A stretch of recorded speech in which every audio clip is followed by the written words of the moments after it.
제가 뇌과학을 왜 전공했는지 어디 다른 방송에서는 얘기 안 했지만 개인적으로 좀 그런 이야기를 좀 나누고 싶은 것 중에 하나가요. 가끔 그런 거 있지 않아요? 내 뇌는 왜 이렇게 생겨먹었지? 나 왜 이렇게 힘들지? 나 뭔가 이상한 것 같아. 나 다른 사람들하고 좀 다른 것 같아. 내 뇌는 좀 이상한 것 같아. 이런 마음이 드는 시기가 저는 누구나 있다고 생각해요. 저는 그 시기가 여러 번 있었어요. 어렸을 때도 있고 공부하다가도 있었고 굉장히 내 뇌는 뭔가 이상한 것 같아. 이런 생각에 하강 곡선을 타면서 우울해지고 무기력해지고 정말 막 나쁜 생각이지만 내가 이렇게 살아서 뭐해? 막 이런 생각까지 들고. 그런데 뇌과학이 여기서 도움을 준 게 이 생각이 생기는 이유가 내 뇌 때문인데 내 뇌가 지금 이런 상태라서 이런 생각을 내가 하는구나. 결국은 내 문제가 아니었어. 뇌 문제였어. 이렇게 알고 나니까 내가 이 하강 곡선, 내가 나를 점점 더 나락으로 빠뜨리는 곡선으로부터 빠져나올 수가 있게 되더라고요. 그래서 저는 마지막 메시지는 하나예요. 뇌과학을 왜 공부해야 되냐? 뇌가 진화한 이유는 변화를 만들고 변화에 대응하기 위해서요. 뇌과학을 공부하면 내 자신이 변화할 수 있는 그 계기가 되는 것 같아요. 그래서 내가 가만히 있으면 난 이렇게 생겨먹었고 난 틀렸어. 난 왜 이런지 모르겠어. 이렇지만 내 뇌를 알면 내가 어떻게 변화하면 되겠구나. 그리고 내가 이렇게 변화하면 내 뇌가 조금 나아지지 않을까라고 하는 변화의 씨앗이 되는데 뇌과학이 저한테 힘을 줬고, 그래서 제가 어디 가서 계속 뇌과학 연구에 따르면 말이죠. 이 연구에 따르면 말이죠. 뇌는요. 계속 이렇게 뇌박사 이야기를 하게 된 이유도 제가 제 뇌를 알고 뇌 연구를 알고 나니까 사는데 새로운 변화를 가지는데 뇌가 말랑말랑해지는데 너무나 많은 도움을 얻은 거예요. 그래서 이 이야기를 정말 많은 분들께 해드리고 싶고 제 개인적으로 이렇게 해서 나는 뇌과학을 공부하면서 내 자신의 삶이 나아졌다. 요것들을 여러분과 나누고 싶은 것이 뇌과학을 배우는 이유로 개인적인 이유로 공유드리고 싶습니다. 이 강의를 중요하게 기획한 이유가 있다고 들었습니다. 그 이유에 대해서 학장님 한 말씀 해주시죠. 우리가 미래에 대해서 공부를 되게 많이 하잖아요. 네. 근데 이제 제가 들은 이야기 중에 하나는 그 AI, 메타버스 이 모든 것들이 사실은 인간의 창작물이잖아요. 인간의 뇌로부터 나왔다는 거잖아요. 그래서 앞으로 우리가 상상하고 만들어갈 우리 뇌로 지금까지 인간의 뇌로 왜 2.0에서 3.0으로 가고 테크 기술들을 이용해서 만들어갈 것들이 되게 많은데 네. 사실은 우리가 그 기술에 대한 이야기만 듣고 기술이 내 뇌를 앞설 거라고 생각하고 지레 포기하는 사람들이 너무 많아요. 나 AI 몰라. 맞아. 나 IoT 같은 거 몰라. 네. 나 메타버스 몰라. 나 NFT 몰라. 나 그거 어떻게 해야 돼? 그래서 기술이 이런 느낌 아세요? 내 뇌는 여기 있는데 그것도 더군다나 나이가 한 40대, 50대야. 그럼 내 뇌는 더 이상 정지해 있는데 내 뇌보다 세상이 앞서가서 내 뇌가 나를 포기하게 만드는 거예요. 그게 너무너무 안타깝더라고요. 그래서 우리의 뇌는 우리가 창의롭게 만든 모든 세상을 완전히 이해하고도 남을 네. 저는 뇌과학은 인문학이라고 생각해요. 그러니까 내 뇌가 우리 모든 세상을 이해할 수 있다면 네. 내 뇌는 훨씬 지금보다 똑똑해지고 오, 훨씬 지금보다 자신감 있어지고 그래서 정말 자신감 있는 뇌로 멋지게 사시라는 뜻에서 이 강좌를 통해서 네. 여러분의 뇌를 다시 깨어나게 했으면 좋겠었어요. 그래서 이 강좌를 만들었습니다. 너무 좋습니다. 이렇게 말하면 확 와닿으실 거예요. 네. 우리가 무어의 법칙 이러면서 온갖 종류의 기술들 반도체 이 맞아요. 속도는 점점 빨라지고 뭐 메타버스가 나오고 NFT가 나오고 이거 다 따라가기도 힘들잖아요. 네. 네. 그렇다면 우리 뇌는 얼마나 많이 업그레이드가 됐는가? 사실 지난 수만 년 동안 우리 뇌의 하드웨어는 거의 업그레이드가 안 됐거든요. 그 얘기는 뭐냐면 우리가 바뀌는 기술에 초점을 맞춰서 따라가려고 그러면요 못 따라가요. 우리가 초점을 맞춰야 될 거는 네. 어떤 기술이 나오더라도 아하. 그 기술을 내 뇌에게 어떻게 사용해야 되는가, 내 뇌가 그렇지. 어떻게 사용해야 되는가, 초점을 내 뇌에게 맞추고 내 뇌가 필요한 건 무엇인가, 그리고 내 뇌가 조금 더 좋아지려면 발전하려면 네. 이 기술을 내가 어떻게 사용하면 나에게 득이 될까. 그렇게. 그러니까 우리가 기술만 따라가고 막 보게 되면은 하고 다 쫓아가지 못하니까 그렇지. 나 자신을 이해하고 내 뇌를 이해하고 내 뇌에게 필요한 게 무엇인가를 주고 이 부분에서 주도적으로 아하. 이 기술은 이렇게 사용하면 되겠네. 이 기술은 나를 이렇게 더 나은 나로 만들겠네. 네. 라고 내 중심으로, 아. 내 뇌 중심으로 어. 기술과 미래를 배우고 준비하면은 더 효과가 있을 거다. 딱 나네요. 진짜로. 네. 딱 그렇게 하고 있는데. 그렇죠. 그러니까 이게 어, 뭐 대박. 사람들이 다 하니까 이게 막 이러니까 하는 게 아니라 난 이게 필요하니까 그렇지. 라고 이걸 공부하시는 거잖아요. 아. 그래서 이런 얘기도 하잖아요. 지피지기 백전백승. 네. 나를 알고 적을 알아야 나를 맞아요. 알아야 되잖아요. 적도 네. 알아야 되고. 네. 근데 이 부분에 있어서 나를 모르고 적만 알려고 해서는 내가 가진 강점을 발견할 수가 없는 거예요. 그래서 뇌를 공부하는구나. 그래서 내 뇌도 알아야 된다. 여러분이 뇌를 어디다 제일 많이 쓰나요?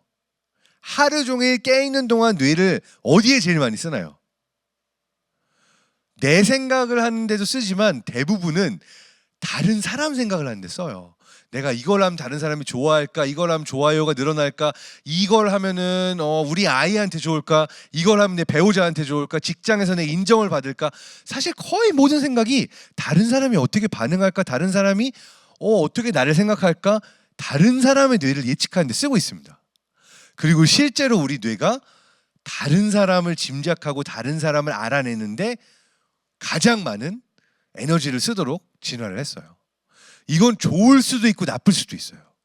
왜냐하면 내가 하루 종일 다른 사람만 생각하고 걱정하느라고 스트레스 받아서 잠도 못 자고 너무 힘들면 내 뇌 건강에 좋지 않아요. 반면에 다른 사람과 어떻게 내가 서로 교류하고 소통할 때 내 관계가 좋아지고 걱정이 줄어들고 내가 조금 더 행복해지나 이걸 알게 되면 내 삶이 많이 좋아집니다. 그래서 예전에 강연들 중에 내 환경을 바꿔라, 상황을 바꿔라 이런 걸 가지고 인기 있었던 강연이 있었다고 들었어요. 근데 반대로 저는 상황을 바꾸고 환경을 바꾸는 것도 아주 좋아요. 그렇지만 내가 각 환경과 상황에 어떻게 반응을 보이고 있는가, 나는 어떤 뇌를 갖고 있나, 그리고 어떤 사람들과 함께하고 사람들과 어떤 순간에 가장 스트레스를 많이 받는가, 그리고 사람들이 잠깐 보고 나를 왜 이런 식으로 판단하는가, 이렇게 뇌가 뇌를 어떻게 바라보는가를 이해하면 우리의 관계가 좋아지고 관계가 좋아져서 사람들과 함께하는 이 메커니즘을 우리가 뇌과학적으로 깨닫고 나면은 훨씬 더 같이 사는 게 조금 편안해질 수 있다라고 하는 부분을 말씀드리려고 하고요. 그럼 직접적으로 어디에 써먹을 수 있냐? 같이 사는 사람들, 가족, 그리고 내 아이에게도 이걸 바로 활용할 수 있는 그런 뇌과학을 설명드리고 싶고요. 특히 아이의 경우는요, 어떤 이야기를 이 아이가 듣고 어떻게 우리가 서로 인터랙션하고 교류 소통하는지에 따라서 아이의 뇌 발달이 달라져요. 어느 정도냐 하면요, 사실은 이런 연구가 있었어요. 중국에서 태어났는데 프랑스로 입양된, 태어나자마자 입양된 어린아이들의 뇌를 봤어요. 그러니까 이 아이는 태어나자마자 프랑스로 왔으니까 사실 중국인처럼 생겼고 원래 중국 엄마의 뱃속에 있어 태어났지만 프랑스어만 듣고 자란 아이예요. 자, 이 아이가 성인이 돼서 중국어를 들려줬어요. 제일 오른쪽에 보는 게 중국어만 사용하는 사람이 뇌고요. 제일 왼쪽에 있는 게 중국에 있다가 프랑스에 와서 중국어, 프랑스어를 다 하는 사람이었고요. 가운데가 태어나자마자 입양됐던 사람들이에요. 신기한 건요, 태어나자마자 입양이 됐는데도 중국어와 프랑스어를 다 하는 사람의 뇌 패턴을 보이고 있는 거예요. 그 얘기는 뭐냐 하면 뱃속에서부터 나는 기억하고 있지 못하지만 내 뇌가 중국어를 들었었다는 거를 기억하고 있는 거죠. 그래서 이 정도로 뇌가 신기합니다.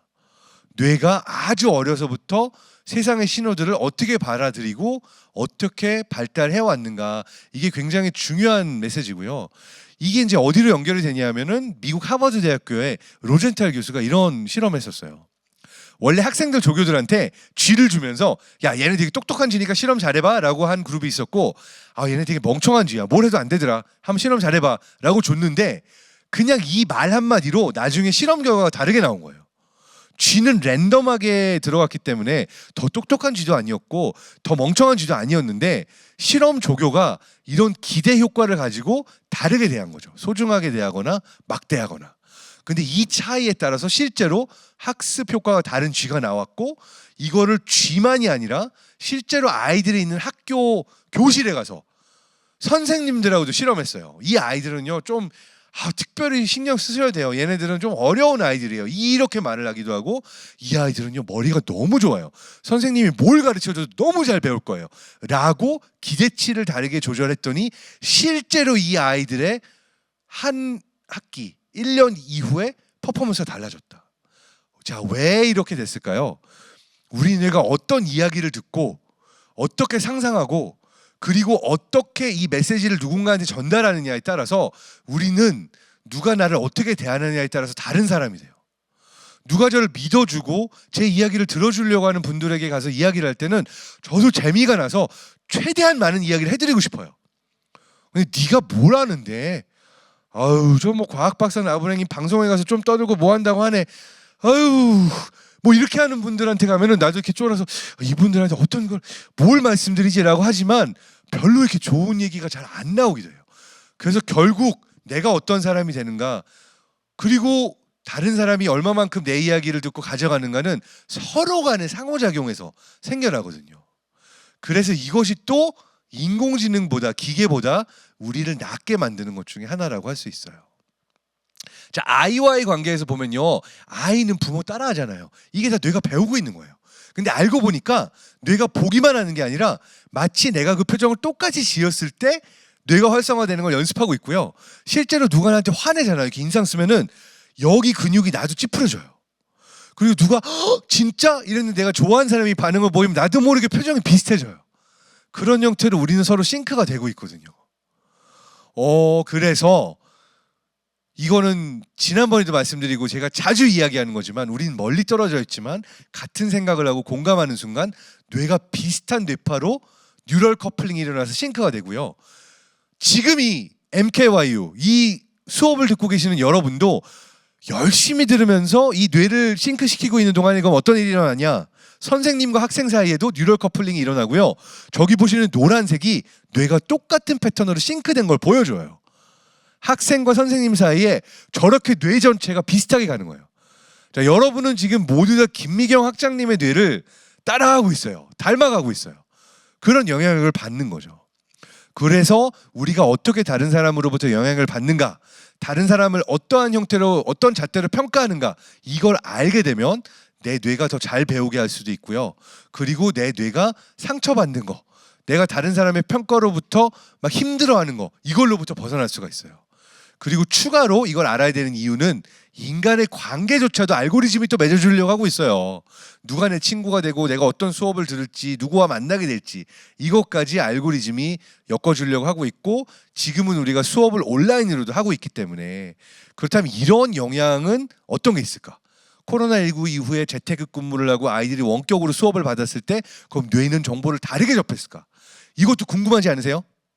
자, 지금 답은 안 알려드리고요. 이 수업을 공부하시면 그 분야에 대해서도 각각의 경우에 뇌가 어떻게 학습하는지 이런 거를 알려드리려고 합니다. 중요한 메시지는 이거예요. 뇌가 다른 사람들과 어떻게 연결되어 있는가. 이게 모든 것의 핵심에 있다.